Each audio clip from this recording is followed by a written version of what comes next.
RAS mains के लिए elaboration of themes हम पढ़ रहे हैं। एलाबोरेशन ऑफ थीम्स का मतलब है एक दिए गए टॉपिक को विस्तार देना, उस पर अपने मौलिक विचारों को प्रदर्शित करना।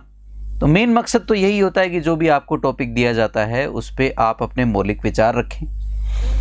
ज़्यादातर ये जो टॉपिक्स होते हैं ग्रे एरिया से पिक किए गए होते हैं, यानी कि इसमें कुछ सत्य असत्य जैसा कुछ नहीं होगा। हो सकता है एक टॉपिक ऐसा भी आ जाए जो किसी तथ्यात्मक जानकारी पर आधारित हो, पर इसमें ज़्यादातर जो टॉपिक देखने को मिलते हैं वो ऐसे होते हैं जहाँ पे आपकी चिंतन प्रक्रिया रिफ्लेक्ट करती है, आप किस तरीके से सोचते हैं, आपके विचारों में गहराई कितनी है, तो उससे संबंधित ये थीम राइटिंग है। पहले 2 थीम्स हम लिख चुके हैं, तीसरी थीम है 2016 के पेपर में अपीयर हुई थी, उस पर आज हम थीम लिखने वाले हैं, उसको एलेबोरेट करने वाले हैं।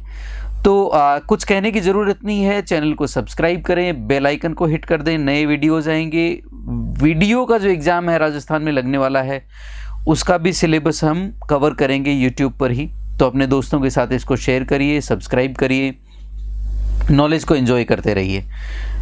चलिए शुरुआत करते हैं आज के टॉपिक की। आज का टॉपिक है आपका विलियम शेक्सपियर के उपन्यास से ली गई लाइन है, जिसको एक कल्ट स्टेटस मिला, बाद में एक प्रोवर्बियल स्टेटस मिल गया, एक प्रोवर्ब के तौर पे ये यूज़ होने लगा, प्रयोग होने लगा। Uneasy lies the head that wears the crown. तो ये इस तरह का जो टॉपिक होता है जो किसी पर्टिकुलर नॉवल से लिया जाता है या किसी नॉवल के लाइन को पिक करके उसके बारे में थीम लिखनी होती है। ये उन स्टूडेंट्स के लिए बहुत आसान हो जाता है जिनका लिटरेचर का बैकग्राउंड होता है। लिटरेचर के बैकग्राउंड वाले स्टूडेंट्स को कॉन्टेक्स्ट मिल जाता है, तो इसके लिए उसको लिखना बड़ा आसान होता है। उनको पूरी स्टोरी मालूम होती है, तो उनको लिखने में ज़्यादा दिक्कत नहीं आती, क्योंकि विचार पहले से उनके दिमाग में हैं। फिर भी पहला स्टेप होता है कि आप अपनी थॉट्स को ऑर्गेनाइज करें टॉपिक के आसपास। तो थॉट्स को ऑर्गेनाइज करने के लिए सबसे पहला पार्ट है uneasy lies the head that wears the crown. तो वेयर्स द क्राउन, यहाँ पे ताज पहनने की बात हुई है। ताज पहनना किसको रिफ्लेक्ट करता है? Being a king. King means power. तो ये कह रहा है कि जो लोग ताज पहनते हैं, जो सत्ता में होते हैं, उनका भी जीवन कोई ज़्यादा आसान होता नहीं है। तो इस तरीके से पहले 1 या 2 मिनट में हम ये देखते हैं कि थॉट जो है वो उसका नेचर क्या है, उस पर हम क्या लिख सकते हैं, उसके आसपास किस तरह के विचारों को हम गढ़ सकते हैं। तो यहाँ पे ये कह रहा है कि सत्ता के साथ जो तकलीफ़ें आती हैं उनको कोई देख नहीं पाता। सत्ता को दूर से देखने वाले जो लोग हैं उनको लगता है कि इसके पास तो बहुत पावर है, ये तो अपना जीवन आनंद से जी रहा होगा, लेकिन ऐसा सत्य हो ये ज़रूरी नहीं है। जो सत्ता के आसपास के लोग हैं उनके, या जो सत्ता का भोग कर रहे होते हैं, उनके लिए भी कई बार जीवन आसान नहीं होता। Story goes like that. तो ये यहाँ पे विलियम शेक्सपियर के उपन्यास हेनरी IV से लिया गया, पार्ट 2 से। हेनरी IV शेक्सपियर के जो प्लेज हैं उनमें से एक प्रोमिनेंट प्ले है। ये हेनरी IV किंग रहे हैं, हेनरी IV इंग्लैंड के, उनके जीवन पर आधारित है। और प्ले की कहानी कुछ ऐसी है कि हेनरी IV हैं, वो पावर सीज करते हैं रिचर्ड II से, एंड बाद में उनका मर्डर भी होता है। तो पावर प्ले पे है सारा का सारा, कि सत्ता किस तरीके से आदमी को नचाती है, भ्रष्ट करती है, और उस पे सारा है। तो किंग हेनरी IV पावर में है। ऑब्वियसली जिससे पावर आपने सीज की है तो उसके आसपास के लोग वो चुप तो बैठेंगे नहीं। आपने जैसे पावर सीज की, वैसे ही आपसे भी कोई पावर सीज करना चाहता होगा। तो किंग हेनरी IV है, उसके आसपास की घटनाओं पर आधारित है, उसके जीवन की जो दुविधाएं हैं उस पर आधारित है।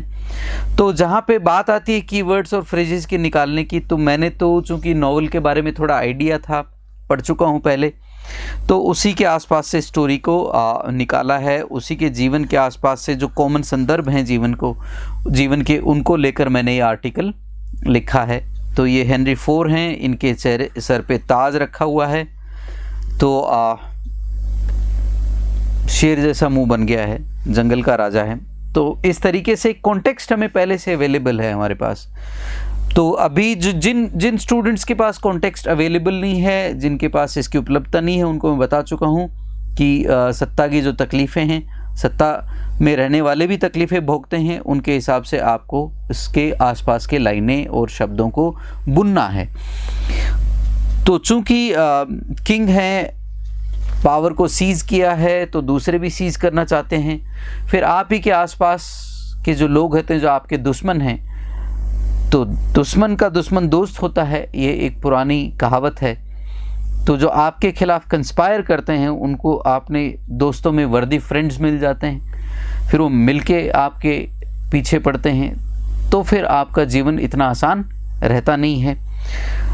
दूसरा, एक कहीं ना कहीं इंसान का जो सबकॉन्शियस पार्ट होता है, उसमें जो सुपर ईगो पार्ट, जो संस्कार भाव है, या जो नैतिकता का बोध कराने वाला जो भाव है, वो आपको सेंस ऑफ गिल्ट में बार बार लेकर जाता है, गिल्ट ट्रिप पर लेकर जाता है कि आप सत्ता में कैसे आए थे, आप भी तो आए थे कुछ ना कुछ करके। तो वो आपको बार बार उस चीज़ को रिमाइंड करवाता है, क्योंकि सत्ता किन किन सरों को कुचल के आगे बढ़ी है, हमें मालूम नहीं होता। किन किन लोगों के सर सीढ़ी बने होंगे, तो आपका भी सर कोई कुचलने के लिए तैयार रहता है। तो एक तरह का दुष्चक्र आपके आसपास होता है, तो आपको पता नहीं लगता कि दोस्त कौन है और दुश्मन कौन है। ऐसे विचारों में कोई आनंद तो होता नहीं है, देयर इज़ नो जॉय। तो ऐसी स्थिति में आपकी जो परिस्थिति होती है वो ऐसी होती है कि uneasy lies the head that wears the crown, कि वो सर जो ताज पहनता है वो हमेशा ही तकलीफ़ में रहता है। तो इस तरीके का एक भाव देने वाला आपके सामने टॉपिक है। क्या क्या कीवर्ड है जिनके आसपास आप इसे बुन सकते हैं, उसका डिस्कशन हमने किया। अगले 4 या 5 मिनट आपके पास पर्याप्त होते हैं जिसमें आप 150 वर्ड्स लिख सकें। 150 वर्ड्स यानी 10 से 15 लाइनें। चूँकि आप कॉपी में लिख रहे हैं तो ज़्यादा से ज़्यादा 20 लाइनें। आपको आइडिया होना चाहिए कि एक लाइन में आप कितने वर्ड्स लिखते हैं। तो आंसर लिखने से पहले जब भी आप लिखने की प्रैक्टिस करते हैं तो एक सामान्य नोटबुक में एक लाइन में आप कितने वर्ड लिखते हैं। कुछ लोग फ़ॉन्ट साइज़ बड़ा रखते हैं, कुछ लोग छोटा रखते हैं। तो उसके हिसाब से आप अंदाज़ा लगाते हैं कि आपके थॉट्स को आपको लगभग इतने वाक्यों में कंपोज करना है। तो उतने ही वाक्य आप रखें ताकि उसमें एक बैलेंस नज़र आए। 5-10 वर्ड्स का ऊपर होना कोई बड़ी बात नहीं होती। इतना आप जो है वो लिवरेज ले सकते हैं, इतना लीवे आप ले सकते हैं, इतनी लिबर्टी तो ली जा सकती है, क्रिएटिव लिबर्टी जिसको हम कहते हैं। जब आप लिखने बैठते हैं तो थोड़ा सा विचारों में एक्सपेंशन होना या संकुचन होना एक सामान्य प्रक्रिया है। आगे बढ़ते हैं। पहला आपका जो पैराग्राफ है, चूँकि मुझे स्टोरी से मैं थोड़ा अवेयर हूँ तो मैंने वहीं से बिगिन किया है। King Henry IV rues the burden and hardship that man with responsibility bears. जो आदमी जिसके कंधों पे जिम्मेदारी है उसको किंग हेनरी IV रू करते हैं। चूँकि विविड नैरेटिव दे रहा हूँ किसी पुरानी घटना का, इसलिए प्रेजेंट सिंपल का ही प्रयोग किया है मैंने यहाँ पर।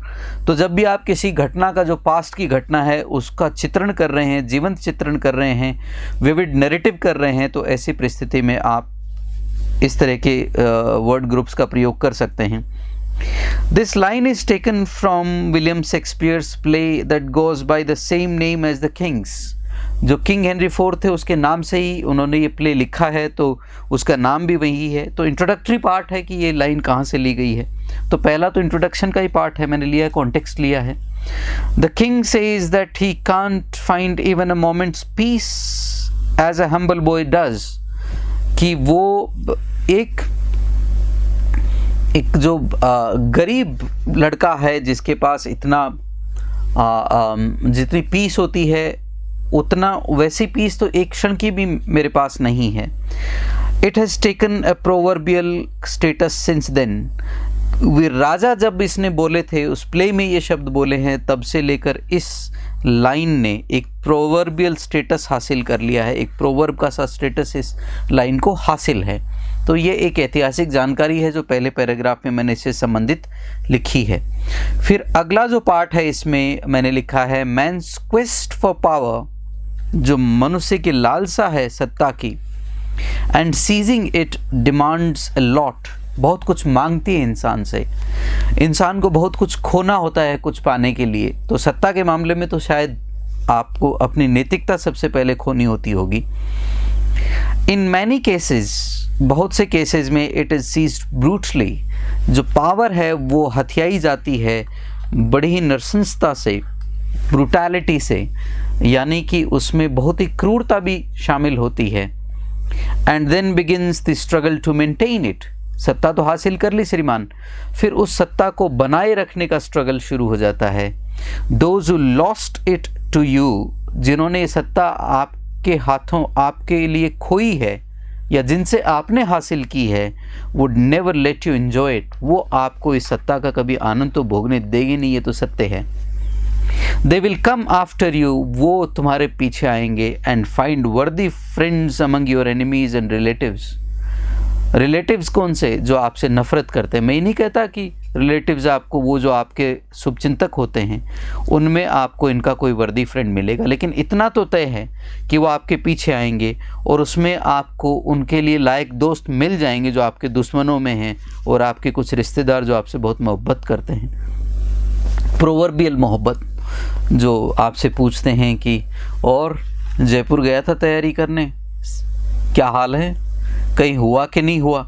तो ऐसे डायलॉग बाजी करने वाले भी होते हैं रिश्तेदार, जो आपकी असफलताओं में बड़ा रस और सुकून जिनको मिलता है।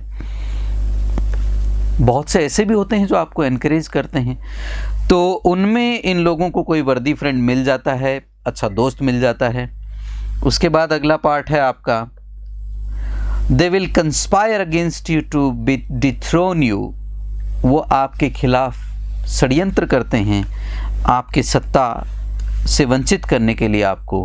बीट पॉलिटिक्स और एनी अदर पावर डायनेमिक, भले ही आप राजनीति हो या कोई भी और दूसरा ऐसा डायनेमिक हो जहाँ पे आप you are calling the shots, आप सत्ता में हैं, आप डिसीजंस लेते हैं, तो वहाँ से आपको डिथ्रोन करने के लिए ये तो हर जगह चलता है।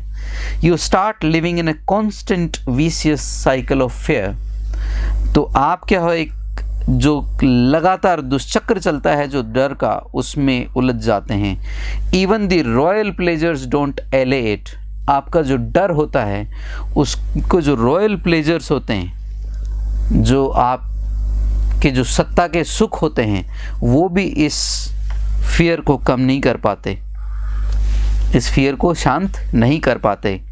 When guilt and fear haunt you, और चूंकि आप ब्रूटली अगर सत्ता में आए हैं तो गिल्ट और फेयर जब आपके भूत की तरह पीछे पड़ जाते हैं, in the moments of solitude, एकांत में जब आप होते हैं, तो आपको भय और सेंस ऑफ गिल्ट, अपराध बोध दोनों सताते हैं। You envy even a humble man who lives in peace and utter the words. आप ऐसे आदमी को जो शांति से जीवन जीता है, उससे आपको बड़ी कोफ्त होती है कि यार ये आदमी बड़ा, मेरे पास तो इतना सुख भी नहीं है जो आम आदमी के पास है। And you utter the words, uneasy lies the head that wears the crown, कि वो सर तो शायद हमेशा ही मुश्किल में रहता है जो सत्ता के शीर्ष पे या जो मुकुट पहनता है, सत्ता का ताज पहनता है। तो इस तरीके से बड़ी ही इजी सी, लाइट सी थीम पे आया हुआ टॉपिक है। इसको एक्सप्लेन करने में मुझे कोई ज़्यादा समय नहीं लगा 150 वर्ड्स को लिखने में। तो ये आज की क्लास बहुत शॉर्ट रही, स्वीट रही, छोटी सी क्लास है। इस तरीके से आप थीम्स को लिख सकते हैं। कल की क्लास में हम लोग प्रेसी राइटिंग लेकर आएंगे कि प्रेसी कैसे लिखी जाती है, प्रेसी राइटिंग के इम्पॉर्टेंट रूल्स क्या होते हैं। एक तो होता है कि पहले थ्योरी बताई जाए, बाद में प्रेसी लिखनी हो। एक ऐसा होता है कि जो राइटिंग वाले पार्ट हैं वो इतने प्रैक्टिकल हैं कि आपको इसमें पहले से रूल्स पढ़ने की ज़रूरत नहीं होती, रूल्स क्लियर होते चले जाते हैं अलोंग विथ टाइम। जैसे इसको लिखने के लिए मैंने बताया था एक्टिव वॉइस का ज़्यादा यूज़ करना है, सिंपल सेंटेंसेस का यूज़ करना है, क्योंकि जब आप ऐसे टॉपिक पे लिख रहे होते हैं जिसको जो किसी बहुत महानतम लेखक की उपन्यास से या प्ले से लिया गया हो, जैसे ये वाली लाइन विलियम शेक्सपियर के प्ले से ली गई है, तो यहाँ पे आपकी टेंडेंसी होती है कि आप कॉम्प्लेक्स शब्दों के पीछे दौड़ना शुरू कर दे, दिमाग अपने आप जाता है, यू कांट हेल्प इट। तो ऐसी परिस्थिति में आपको अपने आप को कंट्रोल करना होता है कि आपको वो लिखना है जो सामने वाला क्लियरली, डिस्टिंक्टली, स्पष्ट रूप से समझ पाए। हालांकि जो कॉपी चेक करते हैं वो बड़े एक्सपर्ट लोग होते हैं वो भाषा के नुआंसेस को समझते हैं, फिर भी आप नुआंसेस को बनाए रखना है, लेकिन सरलतम शब्दों में उसको लिखना है। तो ये आज के एलैबोरेशन ऑफ थीम के लिए मेरे पास इतना ही था। Thank you so much. नमस्कार। May God bless you all. धन्यवाद।